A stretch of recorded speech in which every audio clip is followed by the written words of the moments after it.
ಮನೆ ಕಾಂಪೌಂಡ್ ತೆರವಿಗೆ ಸಂಬಂಧಿಸಿದ ಪ್ರಕರಣದಲ್ಲಿ ಗಂಭೀರ ತಿರುವು ಕಂಡಿದೆ. ನಟ ಯಶ್ ಅವರ ತಾಯಿ ಪುಷ್ಪಾ ಅವರು ದೂರು ನೀಡಿದ ಹಿನ್ನೆಲೆಯಲ್ಲಿ ಈ ಪ್ರಕರಣದ ಹಿನ್ನೆಲೆಯಲ್ಲಿ ಕಾಂಪೌಂಡ್ ಒಡೆದಿದ್ದಾರೆ ಅಂತ ಆರೋಪಿಸಲಾದ ದೂರುದಾರ ದೇವರಾಜ್ ಅವರನ್ನ ಹಾಸನ ಬಡಾವಣೆ ಠಾಣೆಗೆ ಪೊಲೀಸರು ಕರೆಸಿ ವಿಚಾರಣೆ ನಡೆಸಿದರು. ದೇವರಾಜ್ ತಮ್ಮ ಜಾಗಕ್ಕೆ ಅತಿಕ್ರಮ ಪ್ರವೇಶ ಮಾಡಿ ಕಾಂಪೌಂಡ್ ಧ್ವಂಸಗೊಳಿಸಿ ಕೊಲೆ ಬೆದರಿಕೆ ಹಾಕಿದ್ದಾರೆ ಮತ್ತು ಕಳ್ಳತನ ನಡೆಸಿದ್ದಾರೆ. ಈ ಸಂಬಂಧ ಪೊಲೀಸ್ ಠಾಣೆಗೆ ದೂರು ಸಲ್ಲಿಸಲಾಗಿದೆ.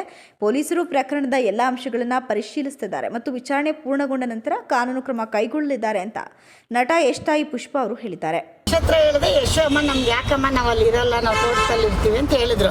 ಅಮ್ಮ ನನ್ನ ಮಗಂದು ಫೀಸ್ ಕಟ್ಟಬೇಕು, ನಾನು ಅದಕ್ಕೆ ಇದಕ್ಕೆ ತೆಗೆದು ಮೈಸೂರಲ್ಲಿ ಇದೆ ತಗೊಳ್ಳಿ ಅದು ಬೇಡ ಅಂತ ಇದನ್ನ ಕಾನೂನು ಬದ್ಧವಾಗಿ ತಗೊಂಡಿದ್ದೀವಿ. ಸುಮ್ಮನೆ ಏನೋ ಬೇರೆ ಥರ ತಗೊಂಡಿಲ್ಲ. ಎಲ್ಲ ರಿಜಿಸ್ಟರ್ ಆಫೀಸಲ್ಲಿ ರಿಜಿಸ್ಟ್ರು ಎಲ್ಲಿದೆ ನಮ್ಮ ಅಕ್ಕನ ಮಗ ಎಲ್ಲಿದೆ ಅಂತ ಸರಿ ಅವನೇ ಅದೆಲ್ಲ ನೋಡೋದು. ಆಮೇಲೆ ಮೊನ್ನೆವರೆಗೂ ಟ್ಯಾಕ್ಸ್ ಕಟ್ಟಿದ್ದೀವಿ.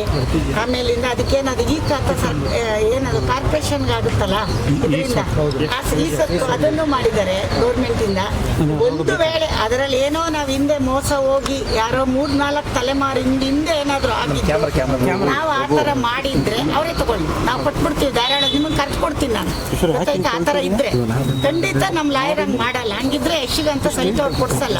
ಇವ್ರು ಯಾಕೆ ಹಿಂಗೆ ಮಾಡ್ತಿದ್ದಾರೆ? ಇವ್ರು ಯಾವತ್ತೂ ಎದುರುಗಡೆ ಬಂದಿಲ್ಲ, ಒಂದು ದಿನ ಬಂದಿಲ್ಲ. ಸುಮ್ಮನೆ ಏನೋ ನಂದು ಅಂತಿದ್ರು. ಈಗ ನೀವು ಹಾಕಿರೋ ಶರ್ಟ್ ನಂದು ಅಂದ್ರೆ ಅದು ಪ್ರೂಫ್ ಕೊಡ್ಬೇಕಲ್ಲ, ಅಷ್ಟೇ ಆಗಿರೋದು. ಅಂತ ಇರೋದು ಅದರಲ್ಲಿ ಯಾವುದು ಯಶ್ ಪ್ರಾಪರ್ಟಿ ಯಾವುದೂ ಇಲ್ಲ. ಪುಷ್ಪಾ ಅರುಣ್ ಕುಮಾರ್ ಅಂತ ಯಾವ್ದಾರ ನೋಟಿಸ್ ಬಂದಿದ್ದು ನಾನು ಸೈನ್ ಮಾಡಿ ತಗೊಳ್ಳದೆ ಹೋಗಿದ್ರೆ ಇಷ್ಟು ಜನ ಮೀಡಿಯಾ ಹೇಳ್ದಂಗೆ ನಾನು ಕೇಳ್ತೀನಿ. ಯಾವುದೂ ಬಂದಿಲ್ಲ.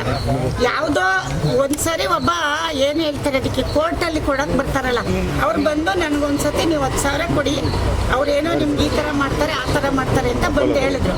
ನಾನು ಹೇಳಿದೆ ಹಂಗಿದ್ರೆ ಕಾನೂನಿಗೆ ಹೋಗ್ತಾರೆ ಅವರು, ನಾವು ಹಂಗೆಲ್ಲ ದುಡ್ಡು ಕೊಡಲ್ಲ ಅಂತ ಹೇಳಿ ಕಳಿಸಿದ್ದುಂಟು. ಅದು ಬಿಟ್ಟರೆ ಇನ್ಯಾರು ಬಂದಿಲ್ಲ.